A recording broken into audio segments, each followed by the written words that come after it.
Panginoon, sa oras na ito, idinadalangin ko po sa iyo yung tao na nanonood sa akin ngayon. Lord, hindi ko po siya kilala. Pero kilalang kilala mo siya.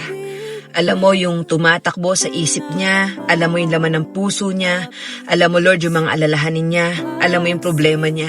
Sa dami ng pasanin niya sa buhay, hindi niya na nga alam kung ano yung sasabihin niya sa iyo.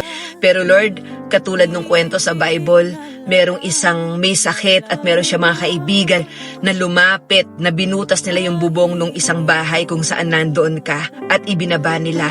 At nung napalapit sa iyo yung may sakit, Lord God, gumaling. At sa oras na to, Panginoon, bilang isang kaibigan, bilang isang ako, Panginoon, hindi ko siya kilala. Hindi ko alam yung buhay niya, hindi ko nga alam yung pangalan niya, Panginoon. Pero dumudulog po ako para sa kanya. Nakatagpuin mo ang lahat ng kanyang pangailangan. Kung nawawalan na siya ng pag-asa, Lord, kung nawawalan siya ng kapayapaan, kung hindi niya na alam kung ano yung gagawin niya, Lord, dalangin ko na maranasan niya ang iyong kapangyarihan, ang iyong paghipo, Panginoon, katulad nung may sakit, Panginoon, na dinala sa iyo, na pinagaling mo, Lord God.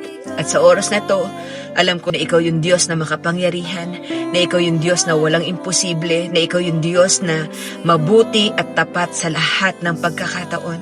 Salamat, Panginoon, ngayon pa lang, na naanalangin kami, naniniwala kami, Panginoon, in the name of Jesus, tinugon mo na ang aming mga panalangin, na ang kanilang mga dinudulog sa iyo, Panginoon, na ang kanilang mga problema, kahit imposible, kahit malabo, Panginoon, lubog man kami sa utang, Panginoon, meron mga may sakit sa amin, ikaw yung aming great healer, ikaw yung aming great physician, Lord, ikaw yung aming great provider.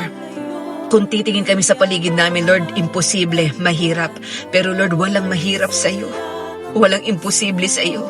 Kayang-kaya mong bumuhay ng patay, kayang-kaya mong humati ng dagat, at ang Diyos na gumawa nun, Panginoon, ay ang Diyos na tinatawag namin ngayon, nilalapitan namin ngayon.